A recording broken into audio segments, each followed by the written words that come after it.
Questions सारे के सारे ना ये एक्चुअली इस हिसाब से मैंने बनाया है कि जस्ट एज एग्जांपल कि आप इसको एक बोर्ड के पेपर के हिसाब से देख सकते हो। सो बेसिकली होता क्या है ना, हम लोग प्रिपरेशन करते हैं, ऐसे टाइम में क्या होता है कि during the time of the preparation हम लोगों को ये नहीं पता होता कि फॉर्मेट कैसा है। तो because of the format I just have to start this type of one model paper, और आप इस मॉडल पेपर को एक बोर्ड के हिसाब से ले सकते हो और इसमें बहुत सी ऐसी चीज़ें हैं जो आप लोगों को मिल जाएंगी।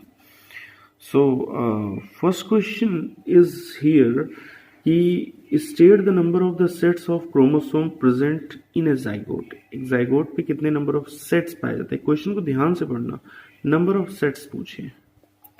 तो जो सेट्स पाए जाते हैं किसी भी नंबर ऑफ सेट्स जो कि, तो ऐसे तो आप 46 क्रोमोसोम कहोगे, लेकिन जो सेट होते हैं जोड़े।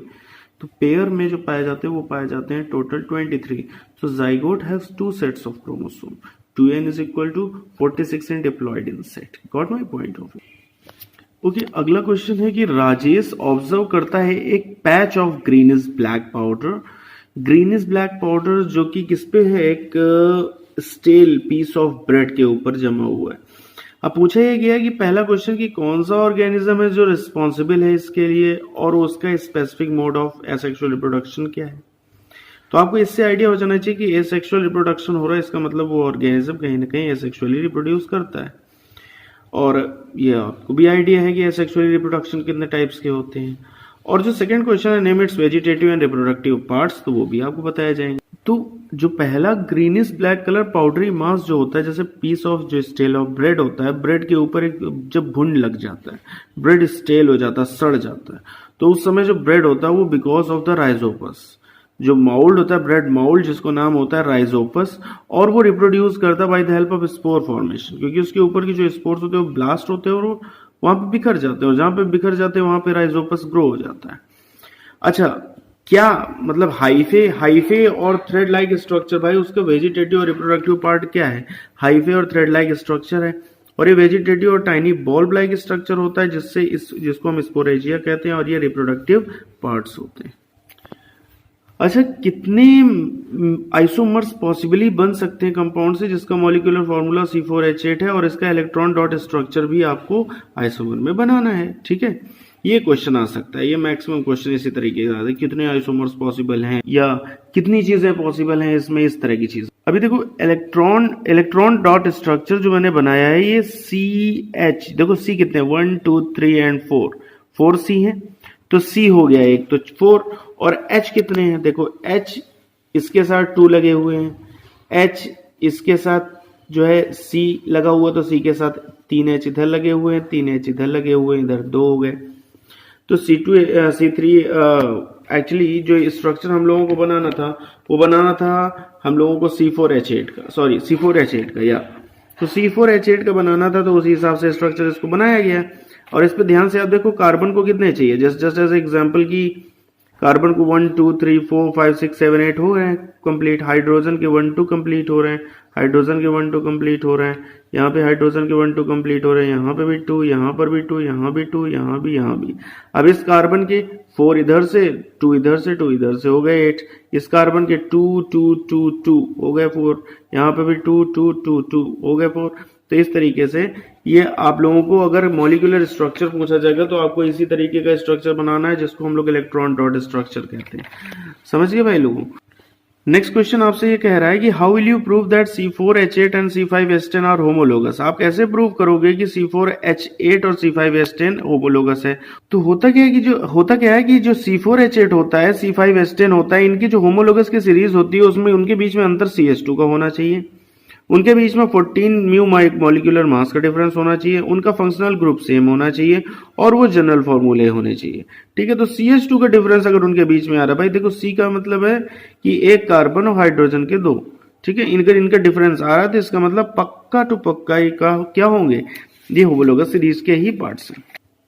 नेक्स्ट 5th क्वेश्चन हमसे ये कहता है कि गैस A फाउंड हुई अपर लेयर ऑफ एटमॉस्फेयर पे, जो कि बहुत ही ज्यादा डेडली है। अब तुम ये सोचोगे कि हम लोगों का जो एटमॉस्फेयर है ऐसी कौन सी गैस है जो फॉर्म होती है, ठीक है, लेकिन वो एसेंशियल भी होती है और कहीं ना कहीं हेल्पफुल भी होती है, मगर वो डेडली गैस है।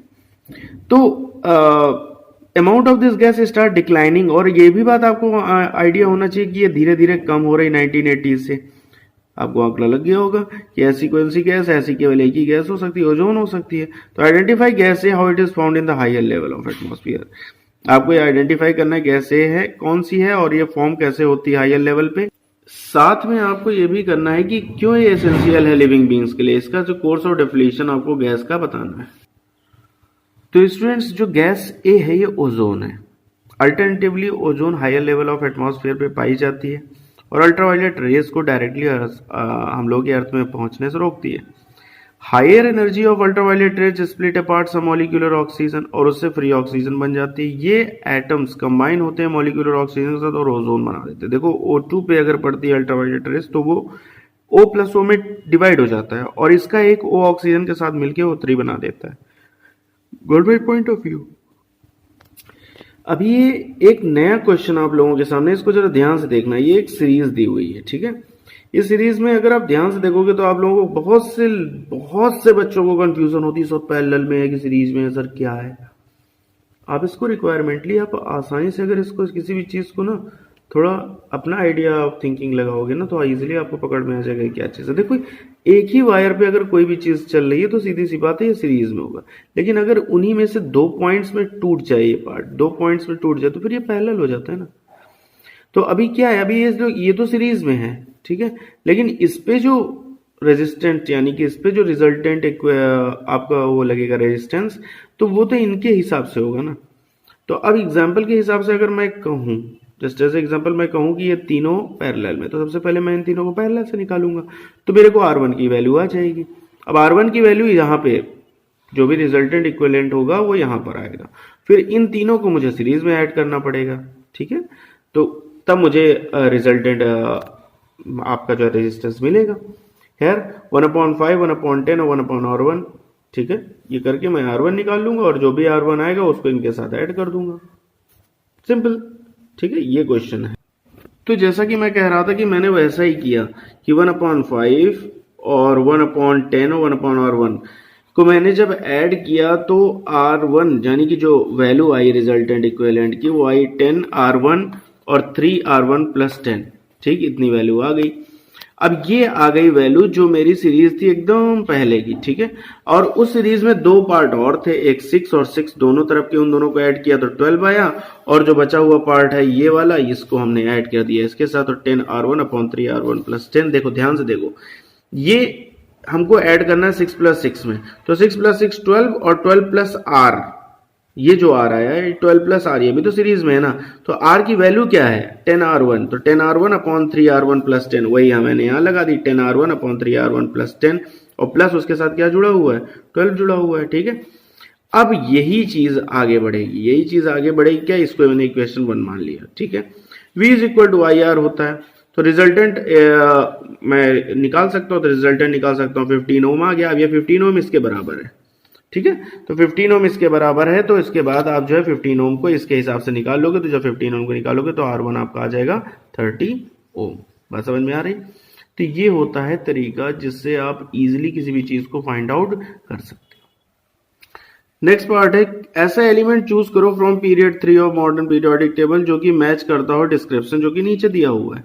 पहला, ये सिमिलर स्ट्रक्चर और डायमंड का। दूसरा, इसकी सेम वैलेंसी हो, लिथियम की जैसी हो। तीसरी, वेरिएबल वैलेंसी हो और वो जो मेंबर ऑफ ऑक्सीजन हो, ठीक है। तो चलिए पहला काम करते हैं कि ऐसा कौन सा सिमिलर स्ट्रक्चर है जो डायमंड जैसा। तो इसका आंसर है सिलिकॉन, क्योंकि ये एक टेट्राहेड्रल स्ट्रक्चर है और 4 वैलेंसी और कैटिनेशन की प्रॉपर्टी और साथ में बॉन्डिंग लाइक कार्बन होगा। इसका आंसर आपका सिलिकॉन होगा। दूसरा जो सेकंड वाला पार्ट है उसकी इसकी वैलेंसी लिथियम के बराबर सेम जैसी वैलेंसी, तो वही हाइड्रोजन, हीलियम, लिथियम, बेरिलियम और सोडियम में एक वैलेंस ऑफ इलेक्ट्रॉन होता है जिसको हम लिथियम के साथ जोड़ते हैं। लिथियम के जस्ट नीचे सोडियम आता है, आपको पता है, और इसकी वैलेंसी भी 1 होती ही है। इसके बाद क्वेश्चन कहता है कि इसकी वेरिएबल वैलेंसी और ये मेंबर होना चाहिए ऑक्सीजन फैमिली ग्रुप 16 का। तो इसका आंसर आपको सल्फर में मिलेगा, जो sulphur because it form oxide of SO2 and SO3। Next question हमसे कह रहा है DDT was spread in a lake to regulate breeding of mosquito, how would it affect the trophic level. ये trophic level को कैसे affect करेगा और इसके चेन के एसोसिएशन से कैसे कैसे ट्रांसफर होगा। तो भाई देखो सबसे नीचे है एक्वेटिक इन्वायरमेंट, प्लैंकटन, फिर स्मॉल फिश, फिर लार्ज फिश, फिर हॉक। ठीक है, अब इसको देखते हैं आगे। तो आंसर हमको कहता है कि डीडीटी एक नॉन बायोडिग्रेडेबल पेस्टिसाइड्स है जो कि एंटर करेगी फूड चेन पे और first trophic level that is plankton से होते हुए जाएगी। नॉन बायोडिग्रेडेबल पेस्टिसाइड्स एक्यूमुलेट होगी हर ट्रॉपिक लेवल पे और इसको हम लोग बायोलॉजिकल मैग्निफिकेशन कहते हैं। और इसमें सबसे ज्यादा जिसके ऊपर इफेक्ट आएगा वो है हॉक, जो कि सबसे हाईएस्ट लेवल ऑफ पेस्टिसाइड लेकर ऊपर जाएगा। नेक्स्ट क्वेश्चन कह रहा है कि दो पी प्लांट है, एक है राउंड येलो सीड्स के और अनदर है व्रिंकल ग्रीन सीड्स के।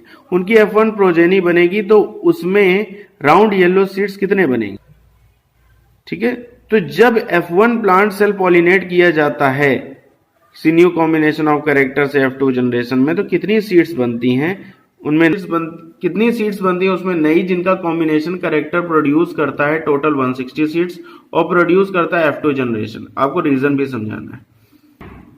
तो इसका आंसर राउंड ग्रीन आपके 30 टोटल बनेंगे और व्रिंकल येलो आपके 30 बनेंगे। जो नई कॉम्बिनेशन प्रोड्यूस होगी वो इंडिपेंडेंट इनहेरिटेंस यानी कि लॉ ऑफ इंडिपेंडेंट असॉर्टमेंट के हिसाब से बनेगी, जिसमें सीड शेप और सीड कलर में इफेक्ट आना पॉसिबल है।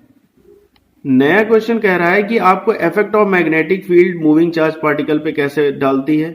कोई मैग्नेटिक फील्ड किसी मूविंग चार्ज पार्टिकल में कैसा इफेक्ट डालती है। और दूसरा क्वेश्चन है अगर फील्ड लाइन मैग्नेटिक फील्ड की एक दूसरे को क्रॉस करती है तो इसका क्या मतलब है। तो आंसर ये कहता है कि कोई भी चार्ज पार्टिकल अगर मूव करता है किसी मैग्नेटिक फील्ड में तो वो फोर्स ऑफ डायरेक्शन के परपेंडिकुलर जाता है और डायरेक्शन ऑफ मैग्नेटिक फील्ड उसके परपेंडिकुलर रहती है and direction of moving particles के परपेंडिकुलर एक दूसरे के हिसाब से चलती है। जैसे कि अगर करंट जिस ईस्ट टू वेस्ट जा रहा होगा तो नॉर्थ टू साउथ चलेगी magnetic field. The force deflect the charge particle.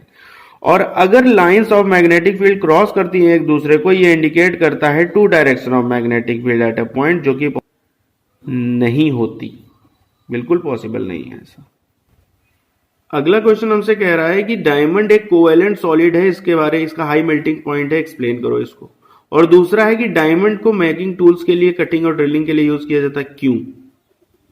Actually जो डायमंड होता है वो एक जायंट मॉलिक्यूल्स है जिसमें large number of carbon carbon के सिंगल कोवेलेंट बॉन्ड होते हैं। इन कोवेलेंट बॉन्ड को ब्रेक करने के लिए लार्ज अमाउंट ऑफ एनर्जी की जरूरत होती है, इसीलिए डायमंड में हाई मेल्टिंग पॉइंट होता है। और इसी चक्कर में इसको good conductor of heat and electricity के जो कटिंग और ड्रिलिंग के लिए यूज किया जाता है, क्योंकि जो हीट जनरेट होती है कटिंग और ड्रिलिंग के द्वारा, यानी कि during the time of cutting and drilling, easily absorbed by the network structure of, because the overheating of the diamond tool, the covalent bond will not going to be break down, और वो easily absorbed हो जाता है without overheating the diamond tool। नया question हमसे कह रहा है कि आपको मॉलिक्यूलर फॉर्मूला बताना है fourth member of alkane series और sixth member of alkene series. भाई फोर्थ मेंबर तो C4H10 ही होगा, क्यों? क्योंकि उसको ब्यूटेन कहते हैं, CnH2n+2, और इन सीरीज में CnH2n तो यानी कि C6H12 ये तुम्हारा सिक्स्थ मेंबर है। एक नया क्वेश्चन आप लोगों की तरफ है कि N और O और F को क्लासिफाई नहीं किया डॉबर्नियर ट्रेड्स ने, क्यों? ठीक है। और दूसरा क्वेश्चन है कौन से 3 एलिमेंट्स है मेंडलीव में जो लेफ्ट नहीं करते पीरियोडिक टेबल में गैप। और तीसरा है power of the lamp 60 watt है तो उसकी एनर्जी जूल कंजम्पशन 1 सेकेंड में कितनी होगी। एटॉमिक मास जो ऑक्सीजन का होता है वो 16 म्यू होता है अप्रॉक्स, और जो एवरेज होता है 16.5 एटॉमिक मास होता है। नाइट्रोजन का 14 होता है, फ्लोरीन का 19 होता है। अगर हम इन दोनों को ऐड करते हैं तो हमारा लगभग आता है आंसर तो 16.5, और ये इक्वल टू नहीं है इसके, but they can not be regarded as Dobereiner triad because इनकी जो प्रॉपर्टी है वो क्या है, डिफरेंट है, इसीलिए डॉबर्नियर ट्रेड पे खरा नहीं उतरता। मेंडलीव ने लेफ्ट किए थे गैप्स अननोन एलिमेंट्स के लिए और उनको इका बोरॉन, इका एल्यूमिनियम और इका सिलिकॉन के नाम से जाना जाता है, जो कि after discovery were named as scandium, gallium और germanium.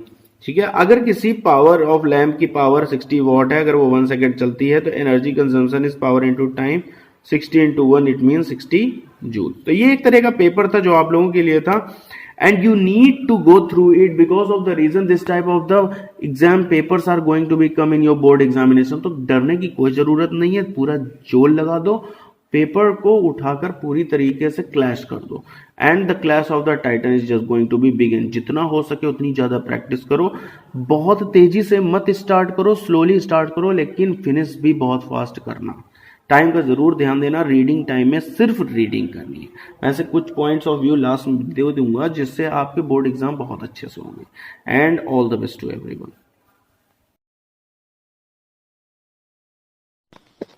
Okay, thank you everyone. Enjoy the moment and be prepared for your full exam from PCB. And like, share, and subscribe, and also